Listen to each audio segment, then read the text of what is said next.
I remember hearing it from my parents. What? Did you just buy that? As something that was not quite right. It works great. I don't remember using it Yeah. myself.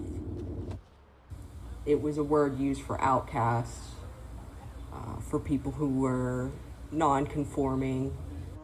I remember it was around the 90s, and it's when I was coming out, in the process of coming out. You can record onto it, but you can't just stream I it. think I read it someplace, or it was on TV, and I knew it was in reference to, gay people or LGBTQ.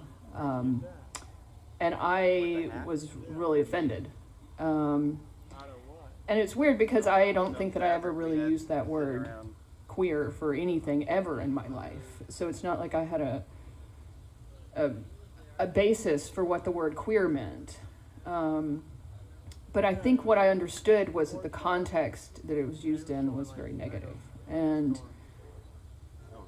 I grew up in Alabama in the 90s, so the words that you used to talk about people like me were not positive, and queer was not necessarily in the lexicon.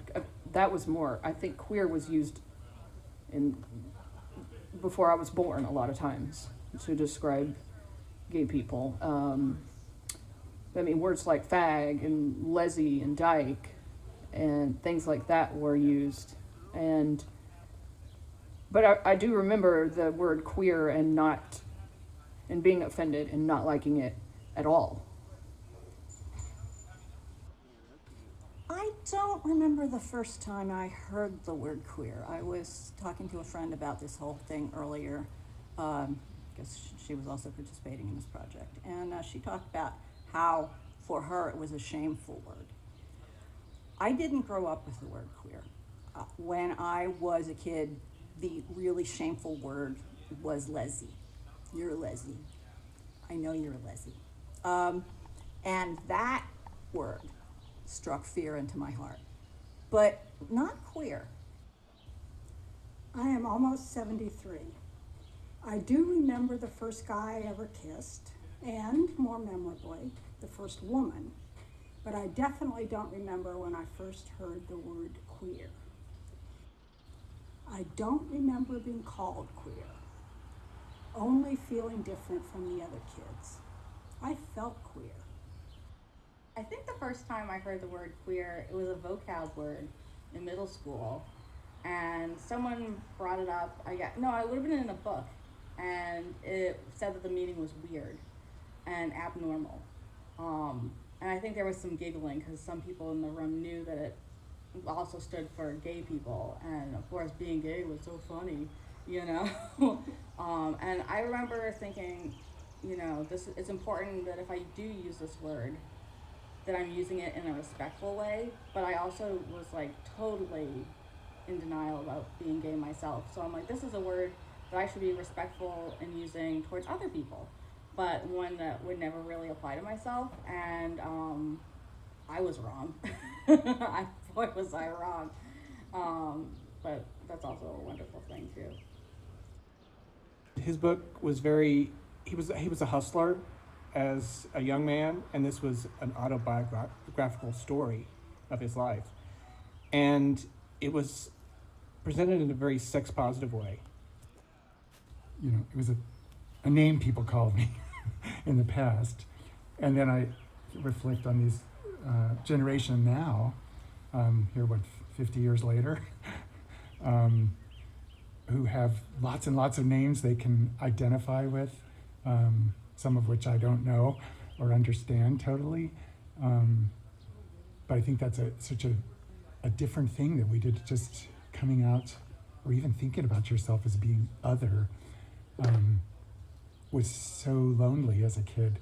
And I remember going to the library and looking up words that I wanted to know about, like homosexual, and you couldn't find anything. There just was nothing there. It had been edited out of public libraries and school libraries. His book was he was a hustler as a young man, and this was an autobiographical story of his life. And it was presented in a very sex-positive way. I don't remember when I heard it, but I know that it was a bad word at the time, and I was very in the closet, so I didn't apply it to myself, but it was probably when my 3rd grade teacher wrote a whole bunch of bad words on the board and said, these are all words that you should not say, and of course everybody said them when they should not have said them. The future will be different from the present, which provides hope. But there are 2 important things to remember. Queerness is about complexity, messiness, and plurality. If you envision what queerness will bring, you will find another who sees a different world ahead. It is also important to acknowledge the significant loss and grief of our queer past. We exist because of the actions of those who came before us. In school is must have been where I heard it, because it wasn't in my family. My parents didn't have any gay friends. I didn't know any gay people really. And so probably where I was getting my information from was like TV and movies and school. And so, and I had an older brother, and I know, definitely some specific memories around my brother kind of, I guess, gay bashing really. So, to me, when I heard the word queer in school and from my brother, it was scary. So those are probably the feelings that came up. Just when I was, again, first hearing it, it was probably like, oh, queer means like funny, it means odd, it means different and not good, different, funny, odd. And then the fear, my brother just, and I think it was a total lie too, but he made up this story about how he like beat somebody up for being gay. And he thought at the time he was like showing off to me or something. But that pretty much put in my head that was definitely not a good thing. This is not good. The first time I heard the word queer, would have been when I was a kid, maybe in grade school. I remember getting called lots of names when I revealed to my classmates in the 2nd grade, I believe, that I had just begun taking ballet lessons and how excited I was.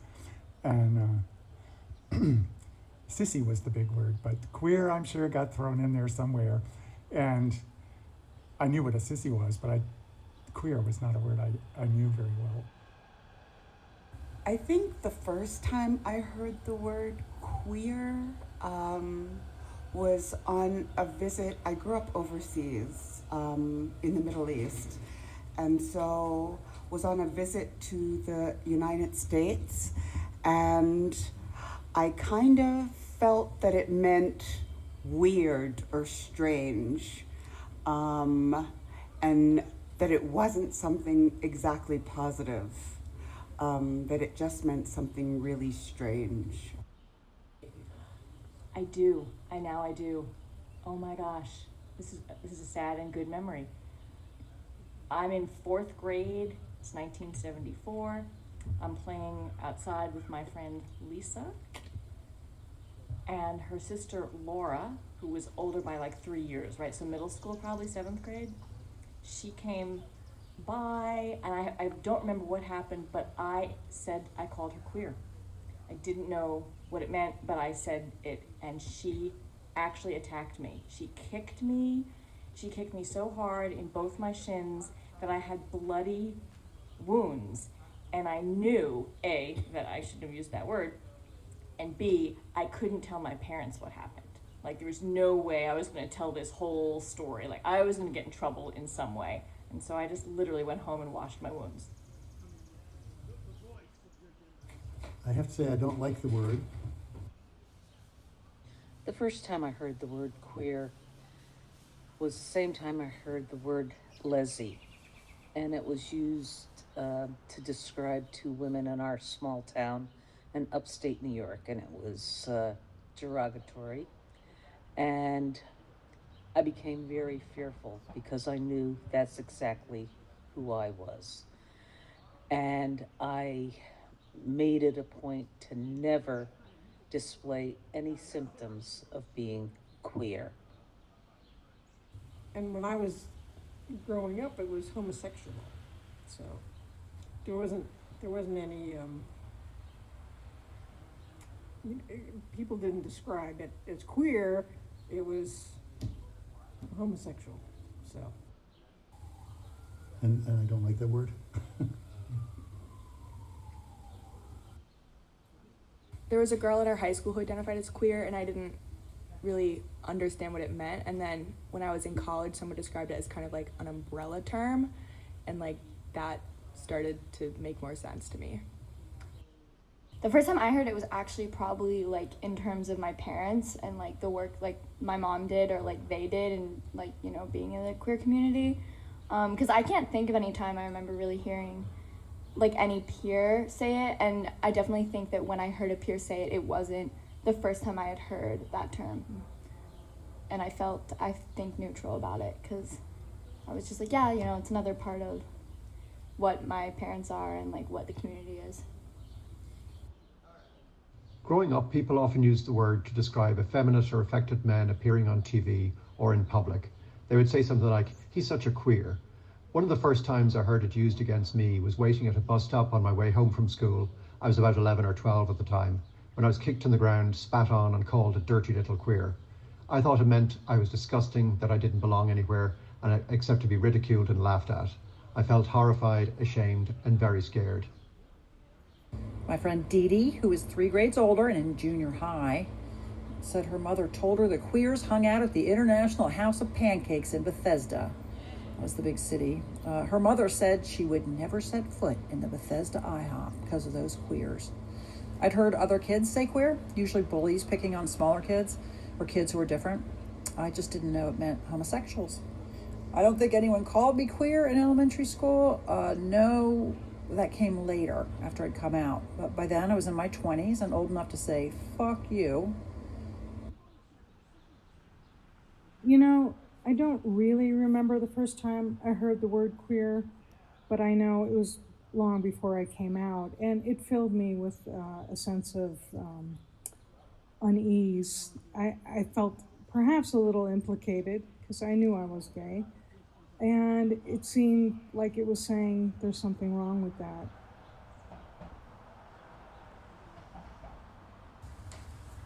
When you hear the word queer today, what does it make you think of and feel?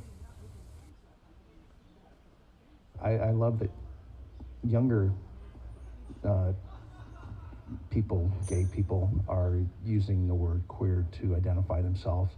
I think that's awesome. It's never really stuck with me. I don't call myself queer, but it's more of a celebration now, a badge of honor that people hold up, and I applaud that. It's just not, again, it's not something I call myself, but I love that it's being used and the way it's being used. And it's sort of, when we use that to identify ourselves, I think it diminishes the power that others have to use it as a weapon. Now I say that I would feel most comfortable like defining myself as queer or gay rather than any other label in like LGBTQ. Yeah, I agree. I think that I like queer because it can be vague, but it also clearly indicates that like you are part of that community. I like it. I've heard I know some people that I'm friends with don't like, or don't like the word queer, but don't like straight people using the word queer because it's like the a fact that it used to be a reclamation. slur, like I've heard some people feel uncomfortable with that, but also for me, I feel like I like that, and I think everyone should be able to use it because it's just such a good umbrella term, especially since the only alternative umbrella term would be gay, and that's kind of like male centric since that is like gay and lesbian. and gay has always kind of been the umbrella, probably just because of the patriarchy. So I like queer because it kind of gets away from that. Yeah. I grew up as this little butch lesbian, and then to come out as transgender, you know, I'm so happy we took back the word queer because, you know, to be able to identify today, and that's how I identify, is queer. You know, to grow up as like a lesbian, butch, you know, and, you know, just because I'm in this transition, I'm still part of the queer community. So, you know, to have this word is, you know, it's my favorite word now. I think it's definitely a lot more positive in terms of the community reclaiming it. And something that I really remember hearing in part of that queer theory that I learned about was the idea that a title or a name or an identity only has power when you claim it for yourself. It can be hurled at you as an epithet or an insult, but really the weight is when we see it resembling something inside of us. I see queer as not only a kind of an old-fashioned term, but it's also kind of an edgy term in a lot of ways too. So it still ruffles people, right? When you say that. I know other gay men that, you know, maybe older ones that they don't like being called queer or even saying that word. Today it has, when I see the word queer, it still kind of makes me think of like funny and odd, but in a good way. It's absolutely like in a good way now. And there's a sense of pride with it, where, you know, again, like I think I was saying like before, it still holds depending on maybe the audience or like who I'm around. I know that I can surround myself with safe people now. When I hear queer today, I just think of different in a good way. In a way that people used to think was a bad way, and some people still think it's a bad way, but to me it is a good thing. And I describe myself as queer. The word queer means weird, and weird can be a good thing or a bad thing. I think weird is a good thing, because, you know, who among us isn't weird in some shape or form? And why would anyone want to be normal if it comes at the price of self-hatred? A lot comes along with it that people don't realize on an emotional level, like the pain of being different than how everyone wants you to be, and how everyone expects you to be. And, you know, it can be hard sometimes. When the expectation of who you should be meets up with the reality of who you really are. Queer is love. Queer is me loving you, you know. I love that we are a queer couple. I mean, like, if you weren't queer, if I weren't queer, none of this would work. I'm glad we're both queer, so we can love each other. I'm glad we're queer too. Yeah. I initially bristled when I saw Q being added to the LGBT acronym, since to me it was still a slur. However, I've since embraced it as an umbrella term for sexual and gender nonconformity. I still love it. I am very happy that it's a word that is a lot more generally used now.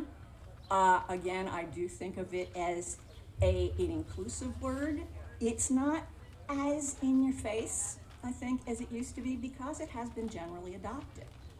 And I think it's shorthand for a lot of other categories that you can spell out by using all of those letters, LGBTQIA. Fine, people need to be acknowledged, visibility is important, but in my mind, we are all queer. I am still a nerd, and I am queer in another sense too. I am lesbian. Both of these aspects of queerness involve being an outsider, looking in. That offers a unique perspective. Did you guys need some help with this? One thing I miss about the recent relative acceptance of lesbians by the mainstream is my identity as rebel, deliciously different, queer. Of course, everyone is queer in their own way, and that's a positive. Queer is powerful. Nowadays, I think it's just an umbrella political term for the whole spectrum of sexual orientation and gender expression. It feels like a good shorthand. It doesn't have the bite that it used to. I think that sometimes I code switch, and I use it with people who are younger than I am. I'm 57, and I don't use it with people in their 70s or 80s, because I don't think they're as comfortable, but I could be wrong. I think that it's a term I've been away for a month. I sometimes wonder if it came into I just got back from Boston, so I don't... Not just in transgressive use of reclaiming it, but actual practical acceptance as words became more important in defining sexual minority. So things went from gay pride to gay and lesbian pride to LGBT, and I sometimes wonder if queer started out as something that was aside from all of those things, was much more political, was much more in the streets and not interested in assimilation, and then became assimilated by the larger queer community as a practical matter. And now it does feel very much like a very practical umbrella term that we can use everywhere, including in the workplace, to encompass a whole bunch of stuff. I don't use it with my mom. Right.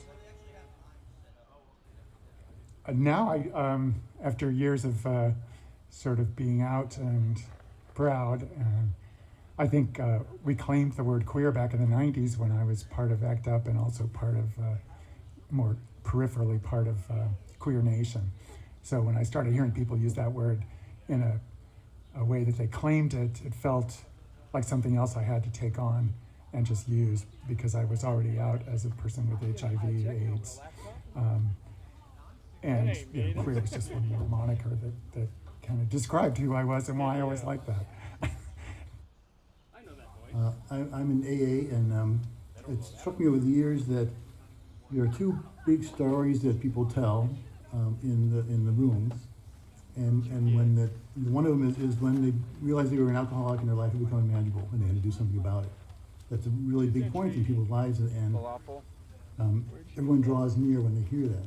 And the second big story you hear in the gay AA community is the coming out story, and they're very universal stories, but they're also extremely individualistic stories. And when someone starts to go toward that topic, there's like a hush comes over the room, and there's an anticipation that they're going to tell this really deeply tribal story that they're sharing with you, and you're set on pins and needles. What happened to you? How did you do it? How did you get through that stage in life?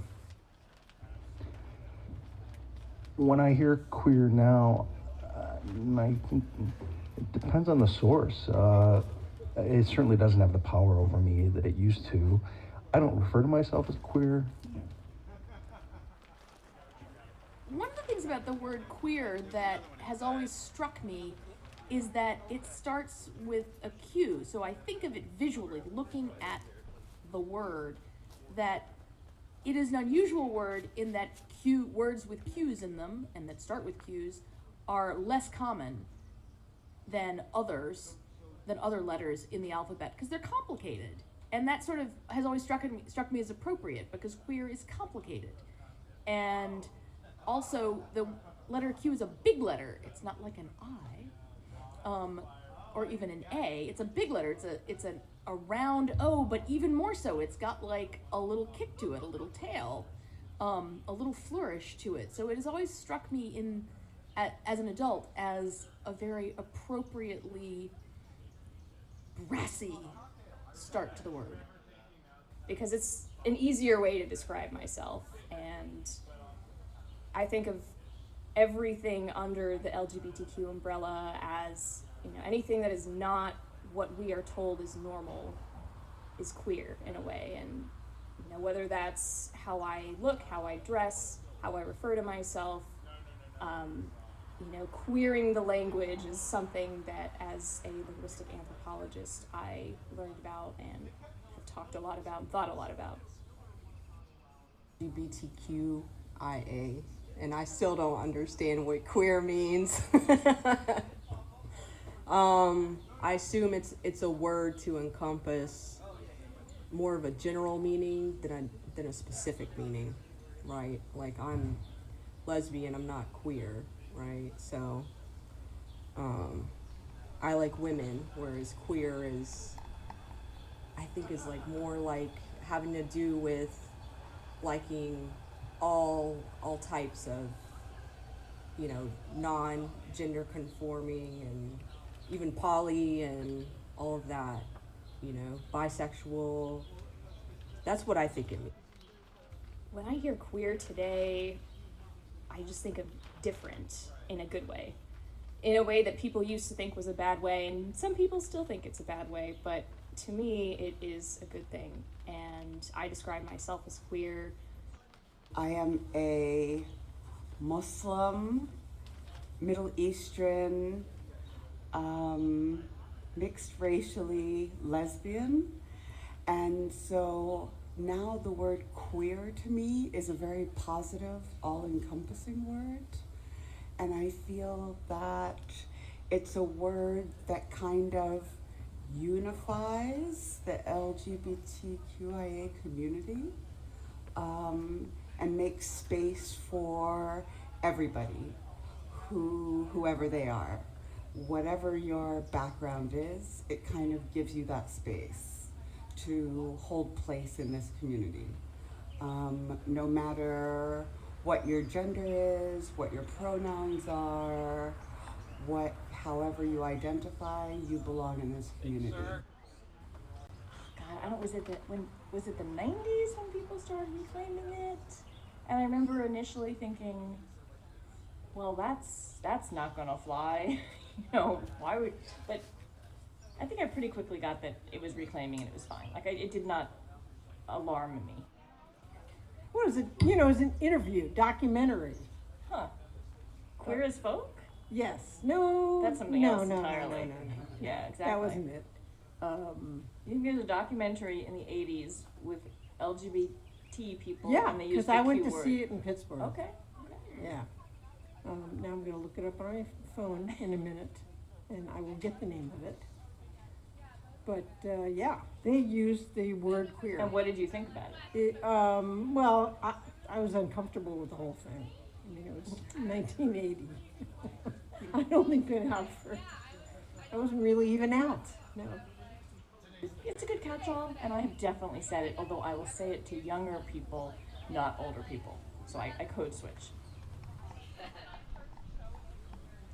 Queer is a word I've learned to embrace. It's full of possibilities. People who are queer do not feel the privilege of normative tastes, societal expectations, or belonging to the majority. Instead, queerness rejects the here and now. It insists there is a future filled with utopian potential. I don't know what I am anymore. I'm super confused. Even though I wouldn't admit it to anybody, I was like, I don't know what's going on, but I'm not a gay woman. Something's not quite clicking. And I was like, but whatever. Like, I'm queer, and I was fine with that. And, recently I realized that I'm trans, and so queer kind of is still there for me. And it's actually really helpful still, because I'm not like really great with the T word yet. I can say it to other queer folks sometimes, not all the time. So, and then sometimes I don't even want to talk about it. So, even with other queer folks or even my wife, I don't want to talk about it. It's kind of a strange thing. But queer is still definitely a word that accurately describes me, because gay doesn't anymore. And lesbian never did. And I think I understand why lesbian never did. And in fact, my therapist is like, well, I guess you're a straight man. And I was like, oh my God. No, I'm queer. Do not take that away from me. Do not take that away from me. So yeah, that's the word. I love the word queer. I feel like it really adequately, it's such a fantastic word, and it's a celebratory word for me because it's helped me sort of understand who I am as a person. In middle school, we had a rule: don't wear green on Wednesday because that meant you were queer. So I very carefully never wore green on Wednesday, except one day when I made a mistake. So I pretty much banished the word queer and the color green from my life. About 20 years ago, I embraced the word queer. I identify as queer, and green has become my favorite color. How I feel now, queer is just fine. I like being a queer. I like to use it. And I also reflect on how powerful it was to claim that name when it had been sort of a derogatory term that was, it was a name people called me in the past. And then I reflect on these generation now, here, 50 years later, who have lots and lots of names they can identify with, some of which I don't know or understand totally. But I think that's such a different thing that we did, just coming out or even thinking about yourself as being other, was so lonely as a kid. And they're really, I remember going to the library and looking up words that I wanted to know about, like homosexual, and you couldn't find anything. There just was nothing there. It had been edited out of public libraries and school libraries. Yeah, so I feel like I still really resonate with what I learned in college, right? I think there's different aspects to the word queer. I think one element is this political statement saying, I won't be reduced to a soundbite, ironically. And there's another element of it being an identity, right? That doesn't like to be defined, that is ambiguous, that stretches and expands to what one person is actually feeling, right? And I think that it's just, yeah, it encompasses a lot of different things. And that's where the third aspect of it being a wonderful bucket, I guess, to capture all the other different identities and nuances for a community, right? That is so different but united in our queerness and our weirdness and our, non-normalness, quote unquote, For being everything that I am, for being Middle Eastern and Muslim and lesbian. And I think it was then that queer for me kind of encapsulated everything. It wasn't like gay didn't encapsulate everything, all of those identities, but queer did. People using queer was like kind of something before our time, which is like why now it's much more of like a reclamation and like in this whole like thing. Yeah, I agree. I think I can definitely remember hearing like the F slur or gay is like, oh, like you're so gay because like can't throw a ball or something like that. But I don't think I can remember anyone ever using queer as like in that way. I just think it kind of faded out of popularity, and I've heard slurs for sure about it. I think like I used to, like, before I knew that I liked girls or anything like that, kind of thought that like queer wasn't a word for me. Like I didn't think it was a bad word, but I also thought it was something that like I couldn't say unless I identified with it. And I think now that I do identify with it, like it feels kind of more like I've got this in, but it never felt like, oh, this is a bad word, you know? Yeah, I feel like I didn't really consider like using it for myself for like ever until like maybe a year ago, so, or like a year and a half, so like 2019, 2020. And I've been queer for like 5 years, so. Is queer about sexuality or gender? I think what's kind of so good about it for me is that I think it can be both, which is I think could be pretty freeing, just because it's not, when you're like coming out to someone for the first time or whatever, it's not necessarily so like this is who I like sexually like, or this is what my gender is. It's kind of just in general terms, like I'm queer, and so I operate like I take up space in that way, and I operate in the world as a queer person instead of like having to get too specific. Yeah, it's like really good and like all encompassing, I think. About 1 minute. I'm very happy to call myself queer. I feel included in a diverse and strong group of people who enrich my life, that I know will be there for me and who will always support and encourage me in everything I do. Being queer means that to some extent the world has given you a lot of pain that you didn't ask for. But damn it if we aren't still here anyway. So I love it, and I do. I want to hurl it through a window, and just be like, "Hi, it's me." I threw that through your window. Hi. You know, just sometimes the anger I have at how the world can still have a hard time with gay people, but mostly just really positive associations with that word. I'm glad to be queer. The word queer was also becoming positive. Various activists, bless them, reclaimed the word. They said they were queer and proud, and pretty soon I said it too. Still am, proud and queer. Do you remember the first time you heard the word queer? What you thought it meant and how you felt? I cringed, I must have cringed, of course. Knowing on some level that it was a slur, and that it could also be directed at me. It was interchangeable with sissy, I think, back then. And I guess it was scary, you know, there were people, and it was bad. I guess that's also foremost, is that queer is bad. Queer is a slur. Queer is something you don't want to be, that someone can use against you and use almost like a weapon. I can't recall exactly. It probably was some Oscar Wilde book. Dorian Gray was one of my favorite books. But besides that, I grew up in the 90s, and I feel like it wasn't a very popular term. I definitely heard the word faggot, because before I transitioned, that was one of our favorite words, I guess. So, yeah, but the word queer, I think I really got used to and heard a lot more in college. Yeah, I do. I was 12 years old, and someone called me a queer at school.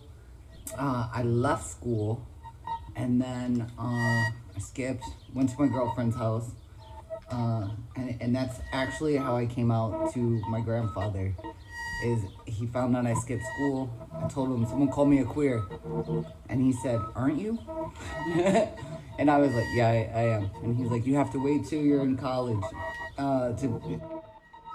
Queer was a slur of my parents' generation.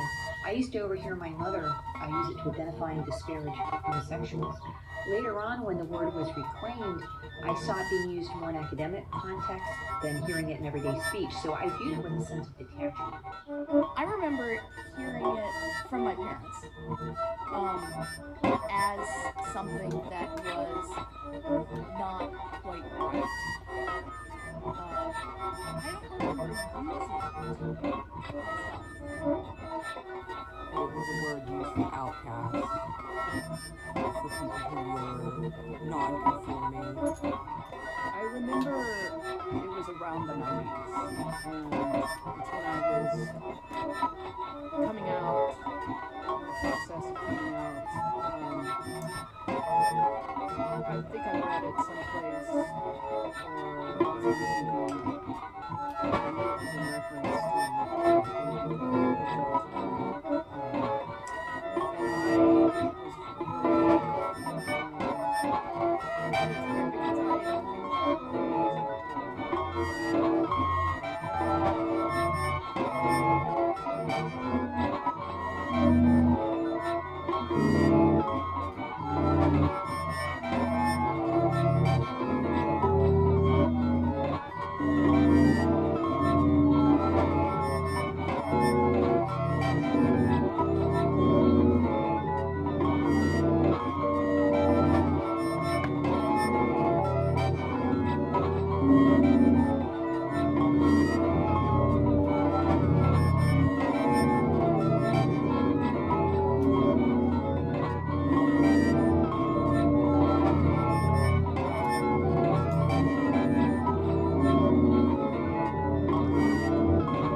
Again, Jeff Barsky, Insect Factory, and the audio intro was a piece called Queer the Word, which is an audio installation piece that the artist Ruth Trevorrow has as part of the show, which is up till 4 o'clock also.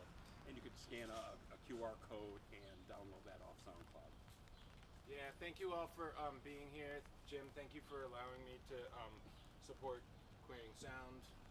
Thankful for all of you. Cheers. And we do have merchandise for people if you're interested. A little bit of housekeeping. FYI, there's a reception that's kind of going on. There's a little bit of food left over, if you're welcome. And the restrooms are on the 2nd floor. The next piece up is going to be a more kind of conceptual thing. Chord Ponies, which has got all the performers as part of it. And there's also audience participation. Yay! Chris is going to be handing out kazoos for everybody. So it's kind of like masked guitars, noise, cicadas, AZTEC death whistles, and also the construction from next door is part of the piece also in some of the files. Also BUZZSAWS, just a whole bunch of fun stuff. What's the Zoom password for? Is there a Zoom password? No. Oh, sorry. What? Stop the rain. We got a little bit of a drizzle coming through, but then the big storms are holding off till tonight. Yeah, Chris is passing out the kazoos. You're welcome to have those and keep those as a little memorabilia. And so we'll just get up stage and start this in a few minutes. If you need to, like I say, again, restroom breaks upstairs. Ladies and gentlemen, next up, Chord Ponies. Right. You know, a Zoom password. The last year, everybody was like, "What's the password to get into the Zoom?" The Zoom meeting. So that's me being thankful that there's no, Zooming involved with this. Where's the score? You said there'd be one real close by that I could look at. Oh, okay. Shows that I'm paying attention.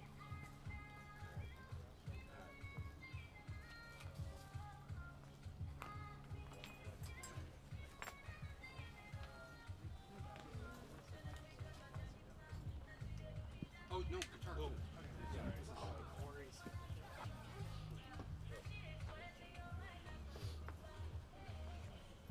And the piece runs about 10 minutes. It's called A Life of Indeterminate Reward. We've got myself, Jim Adams, Jeff Barsky, Josh Maxwell, C.K. Barlow, and Chris Matthews Larson, and you. So at the 3-minute mark, I will give you the code, the little cue to start blowing those kazoos. FYI, it's all an A minor 7th chord, which is the opening chord for Paul Simon's One Trick Pony. And so we're kind of basing the whole piece on that. So this will be kind of like death metal with a sense of humor. Maybe just a couple of people heard that they're going to play kazoo at 3 minutes. I was looking around, I'm not sure. Urgent. Just so you know. Yeah. I'm hearing just... Scattered comments and just figure out how to actually get sound. There's like plastic in there. There's a little thing that came with it. You don't blow into it, I don't think. You I've can got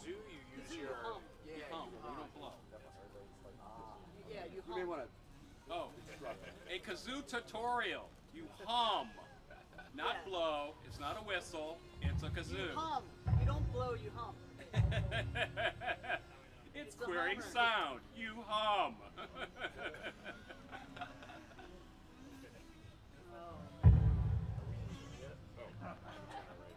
If you need, I can. Who tunes? Every single one of those kazoos better be an A minor. So you can put this on your resume if you'd like. Follow the lead. I am also, as they say.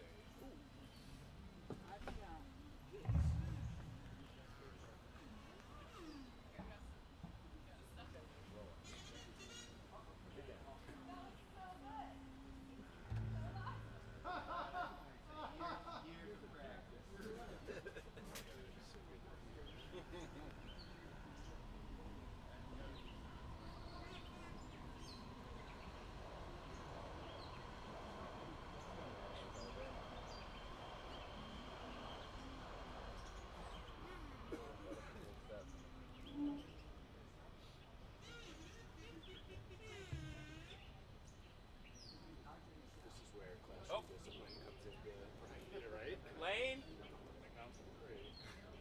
Oh, Friends. my bad. Friends. Friends. Hold on. My bad. A chair.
life of indeterminate reward. And next up is going to be the big monster piece that kind of influenced the whole event and also the visual art show. It's the opera by Full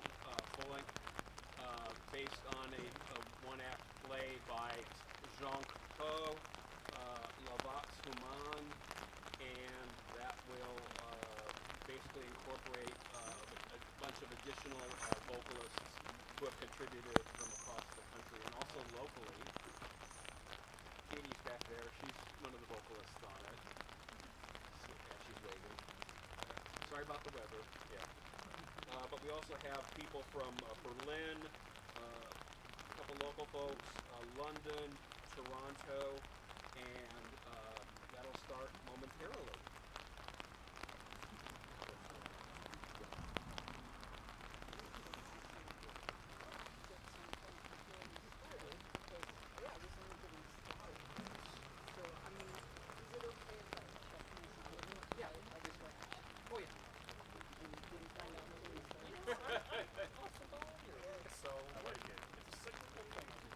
I'm not to blame. You're not to blame me.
Everyone's on the same line.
On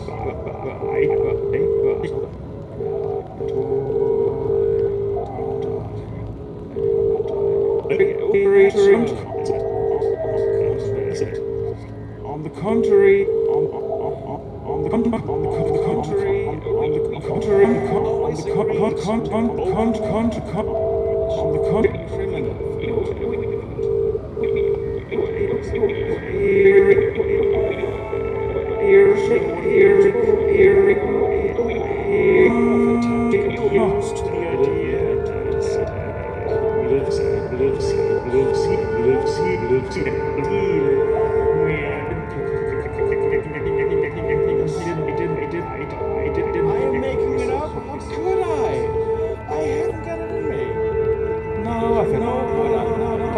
just to you get used to you to get the time to not at all.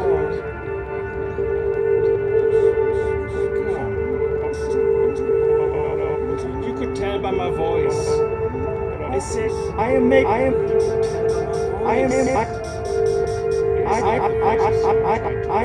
it up.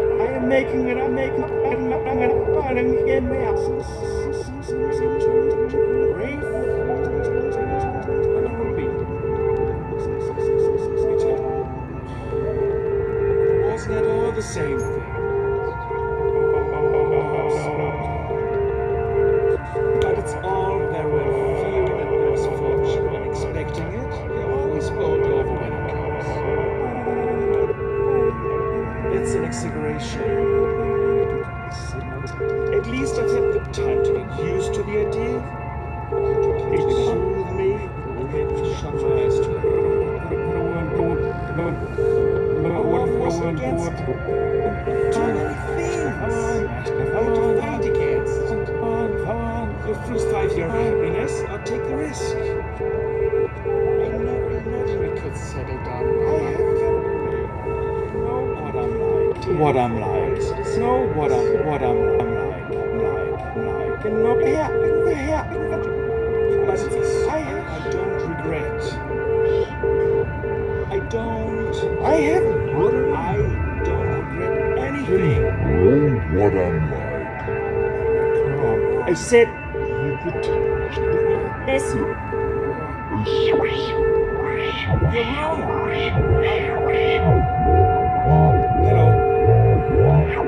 I've got what I deserved. I wanted to throw everything to the winds and be madly happy. You could tell listen, wasn't that all? I don't like it. It's like the voices. It's like the voices. The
looking at me.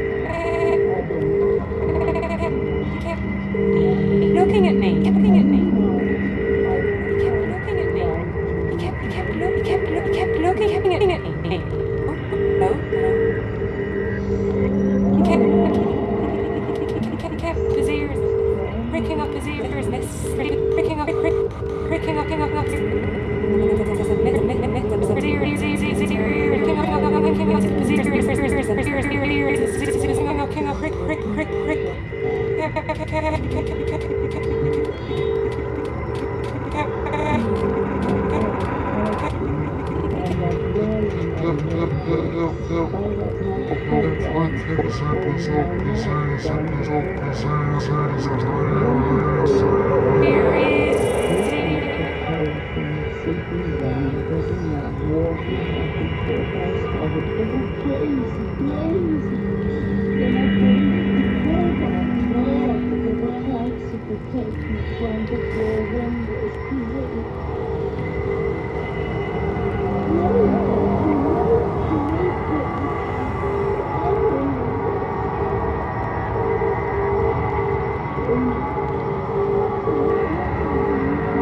how the voice could come through all the Yvonne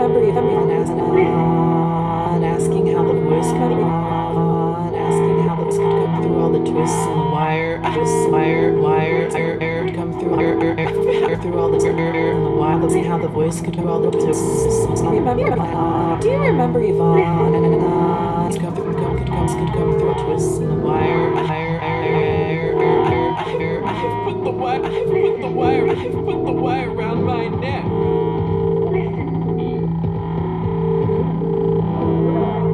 I have put the wire around my neck. I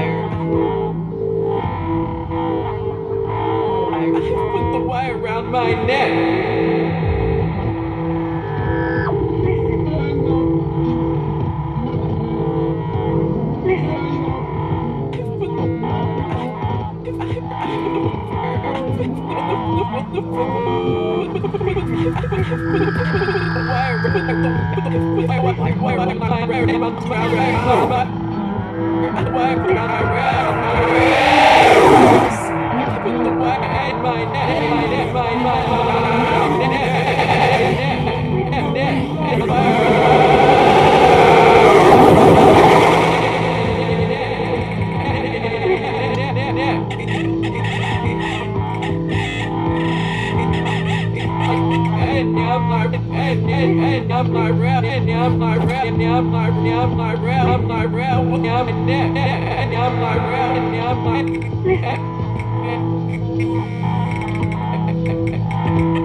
Voice is round my neck.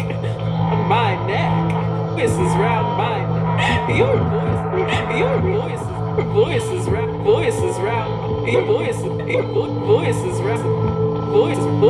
Voice is round. Voice is round my neck. Round my neck. My neck. My neck is round.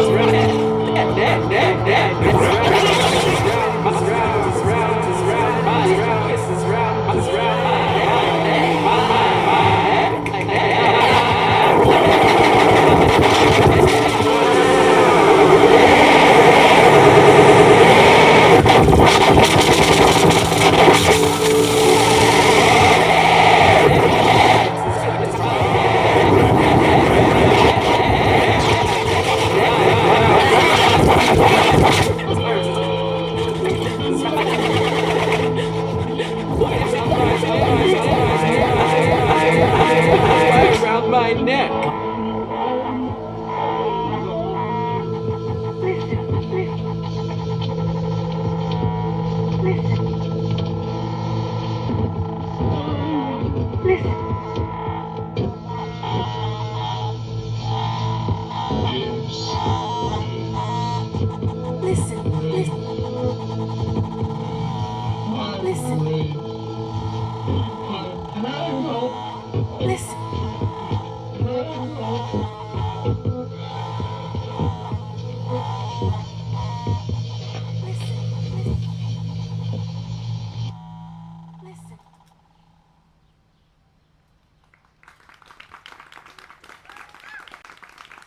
Barlow, Matthews Larson, Josh Maxwell, Jeff Barsky, myself, Jim Adams.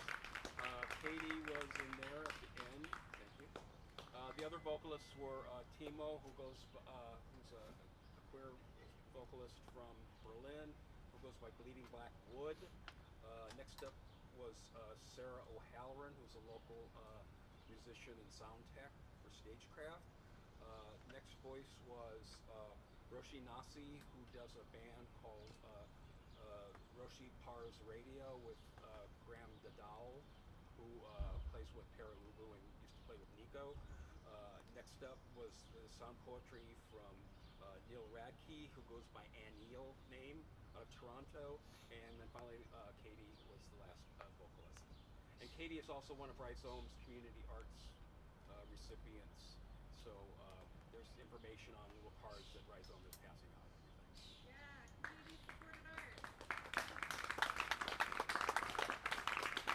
The next piece is kind of, you get to play again. And this, thankfully the weather held out somewhat.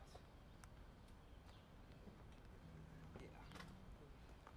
So this is what it's like in the real world. Oh, okay. You are welcome to scan the QR code.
I was on the porch.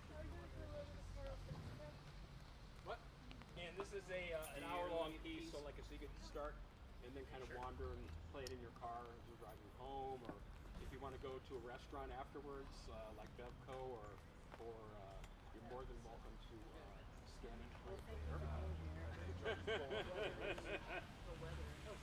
But it's an outtake from the recording sessions from the last Back Cloud performance, which is myself, Chris Matthews Larson, and Chris Vidal, who's kind of he's somewhere. But we have like little mini amps that we kind of walk around and walk to pace yourself. I'll start this in a few minutes, and it gives time for these people to tear down. Yes.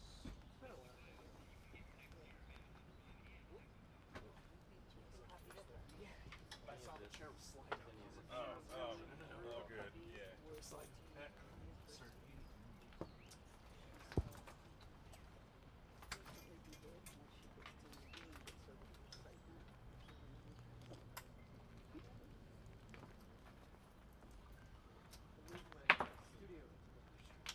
Oh yeah? Yeah.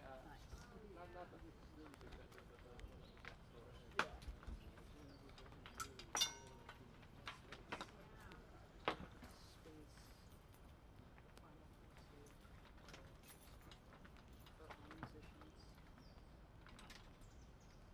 How do you like that science app? I love it. I wish it was the 200. That's 100? or if your phone doesn't have scanning capabilities, you can go to SoundCloud. But it came up for a really good price, and I was helping a friend by getting it. And search for J.S. Adams. You know, decided to give the 50 a try, but usually my comfort zone is more in like the 200 to 300 watts range. No, it's more like headroom, like staying like thick and bassy as you like introduce it. I'm sorry, I got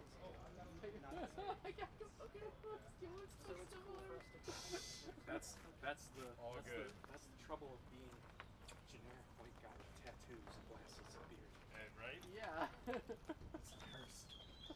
But hey, It's at like, least holy one of us crap, believes wait. in science. What was that? I said at least one of us believes in science. Damn joke. But I do like the science. It's the mother's Taiwan base. So I've been wanting to try one. Like there's one that's mad at you.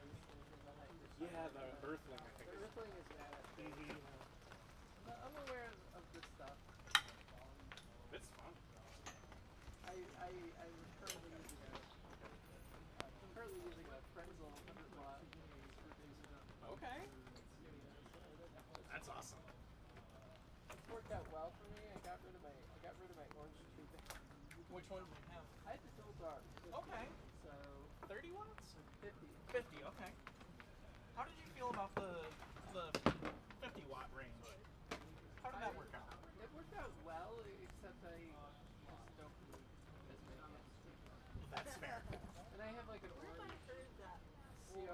I've heard really good things about the CR120s. I've heard that they're kind of based on like Rockerberg kind of voicings. I used it last week. So. Okay. You must be down over there, right? I mean, Wayne muted, definitely muted my channel. I think so. Okay. Yep. Yeah, if too many hands. That was my main issue. I used to. I mean, that's your only issue. You're a lucky woman. Yeah. Well, I used to have too many hands. I got rid of two hands. I had to. Are you familiar with Hex? Okay, so Hex are the Eagle Twin guys. Oh, okay. And I used to have a Hex Model X200, and that's a Sun Model. It's like a 200-watt Sun Model T1. It killed me to get rid of it. Hex Model X200. So like Hex became kind of known for their micro Ts, which is like a Sun micro. Yeah. Yeah, same guys who make those also make like gigantic amps too. And so I used to have a 200-watt one, and then car repairs had to happen. Killed my soul. I mean, part of the reason I sold I got the amp.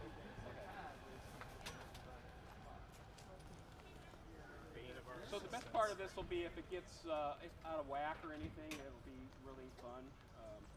So like I said, you're welcome to kind of start it when we do, or you can just like be adventuresome and kind of wander off and just play it out of sync. Great to see you. Get home safely. Richie? I'm ready. Mr. Chris? Other Mr. Chris? You're right there. Okay. I'm gonna go through this in my car. Okay.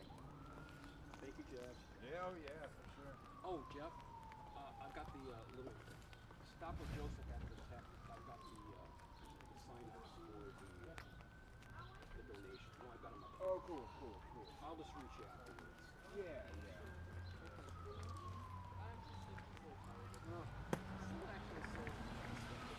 Oh, it was a great thing. Did you get the download? Yeah, I just need to talk. Okay. Thank you, Christine.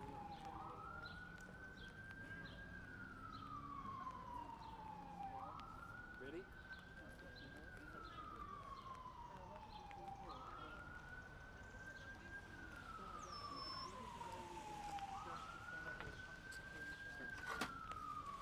Hey, how are you? That's great. Thank you. So this is what's the setup? My setup? I have an iPad. Today was pretty simple. An What? iPad